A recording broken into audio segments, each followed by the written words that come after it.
मंजिलें उन्हीं को मिलती है जिनके सपनों में जान होता है। पंखों से कुछ नहीं होती, हौसलों से उड़ान होता है। जय हिंद। आज हम लोग बात करने वाले हैं त्रिकोणमिति के बारे में कि त्रिकोणमिति का क्या प्रयोग है, कहाँ इसका ज़रूरत पड़ सकता है। देखिए, त्रिकोणमिति जो है किसी इमारत की ऊंचाई, जिस प्रकार आप ये फिगर में देख करके समझ सकते हैं कि मान लीजिए इमारत है। देखिए, इसका ऊपर से नीचे यहाँ तक के बीच की, मान लीजिए यहाँ से यहाँ तक दूरी पता है और यहाँ से ऊपर तक के बीच की भी दूरी पता है, और हमें इनकी शिखर और इन जमीन के बीच की दूरी ज्ञात करना हो, या फिर जमीन की दूरी यहाँ तक पता है और इनकी ऊंचाई ज्ञात करना हो, तो हम कैसे ज्ञात करें? ये त्रिकोणमिति के सूत्र से ही ज्ञात किया जा सकता है। देखिए, त्रिकोणमिति जो है, त्रिकोणमिति की इंग्लिश होता है ट्राइगोनोमेट्रिक।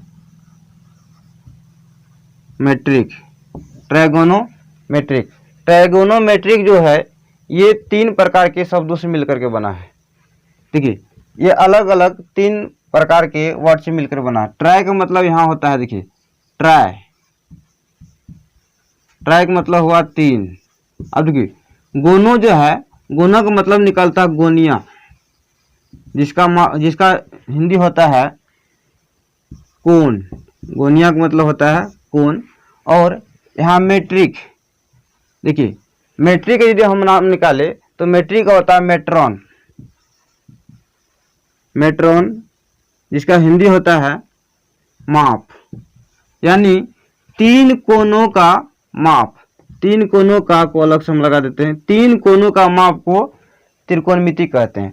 तो 3 कोनों का माप किसका माप? तो इसमें त्रिकोणमिति में त्रिभुज के तीनों कोनों का मापों का अध्ययन किया जाता है, मुख्य रूप से त्रिभुज में। और त्रिभुज किस त्रिभुज का? तो समकोण त्रिभुज का। समकोण त्रिभुज यानी जिसका एक कोण 90 डिग्री का हो। देखिए, त्रिकोणमिति को परिभाषित कैसे करें? तो हम कह सकते हैं कि त्रिभुज के अनुसार से त्रिभुज में भुजाओं के बीच की संबंध का अध्ययन को त्रिकोणमिति कहते हैं।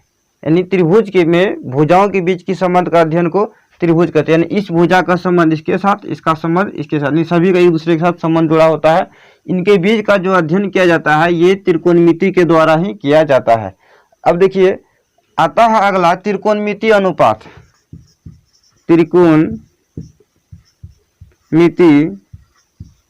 त्रिकोणमितीय अनुपात। त्रिकोणमितीय अनुपात क्या होता है? त्रिकोणमितीय अनुपात, देखिए, तो त्रिकोणमितीय अनुपात क्या होता है कि समकोण त्रिभुज में, या फिर ऐसे कह सकते हैं न्यून कोण के सापेक्ष समकोण त्रिभुज के भुजाओं के अनुपात को त्रिकोणमितीय अनुपात कहते हैं। न्यून कोण के सापेक्ष समकोण त्रिभुज के भुजाओं के अनुपात को त्रिकोणमितीय अनुपात कहते हैं। न्यून कोण का मान हमेशा 90 डिग्री से कम और 0 डिग्री से अधिक होता है। देखिए, त्रिकोणमिति में कुल 6 अनुपात होता है, जिसमें से कि पहला है साइन, जिसका हिंदी होता है जया। साइन को शॉर्ट में SIN सिर्फ लिखा जाता है। दूसरा होता है कोसाइन, जिसका हिंदी होता है कोजेया। कोजेया को शॉर्ट में कोस लिखा जाता है। तीसरा है टेंजेंट, जिसका हिंदी होता है स्पर्श या स्पर्श रेखा, जिसको शॉर्ट में सिर्फ टेन लिखा जाता है। वहीं यदि चौथा बात करें तो चौथा होता है कोसेकेंट। कोसेकेंट का हिंदी व्युत्क्रम जया, जिसको हम लोग शॉर्ट में कोसेक लिखते हैं। और वहीं 5वां में आता है सेकेंट, जिसको कोटि जया एवं इसको शॉर्ट में सेक लिखा जाता है।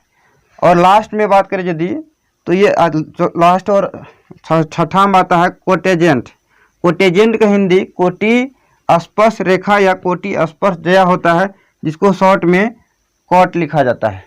देखिए, त्रिकोणमिति में यदि हम त्रिभुज की बात करें तो त्रिभुज में 3 भुजा होता है। त्रिभुज में 3 भुजा आता है। इसमें यदि हम मान लेते हैं ये त्रिभुज A, B और C से मिलकर बना है, जिसका एक कोण 90 डिग्री का है, यानी 90 डिग्री का है, तो समकोण त्रिभुज है। इसमें यदि हम अगर कोण A को लेते हैं, कोण A के सापेक्ष त्रिभुज की तुलना करते हैं, तो ये वाला भाग आधार कहलाएगा। ये वाला भाग आधार कहलाएगा, यानी आधार को इंग्लिश में बेस कहते हैं, जिसको शॉर्ट में B से सूचित किया जाता है। यानी आधार को B से सूचित किया जाता है। वहीं यदि हम BC की बात करें तो बी सी इसका लंब कहलाएगा, लंब कहलाएगा। अब देखिए लंब का जो इंग्लिश है इसका होता है परपेंडिकुलर,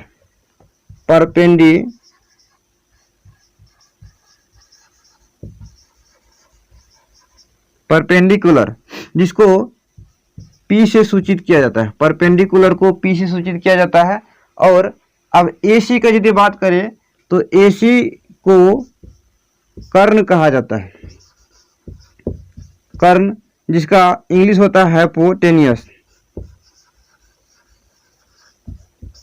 हाइपोटेनियस जिसको H से सूचित किया जाता है, हाइपोटेनियस को H से सूचित किया जाता है। अब त्रिभुज का त्रिकोणमितीय अनुपात का जितना भी क्वेश्चन बनेगा इसी पर बनेगा, आधार, कर्ण और लंब पर। यदि हम कोण, अब देखिए इसमें मेन समझने वाला बात होता है, यदि हम कोण ए को लेते हैं, यदि कोण ए को लिए तो उसके लिए आधार ये और लंब ये होगा। वही यदि हम कोण सी को लेते हैं तो इसमें आधार ये और लंब ये हो जाएगा। यानी जो कोण का सापेक्ष हम त्रिभुज को हल करें वही कोण उसका आधार, वही कोण का बगल वाला जो भुजा है आधार कहलाएगा। यानी यदि ए को लिए तो नीचे वाला आधार, और यदि हम सी को लिए तो यहाँ वाला आधार और ये वाला लंब हो जाएगा। जिधर वाला कोण उधर वाला आधार, अपोजिट में हो जाता है लंब।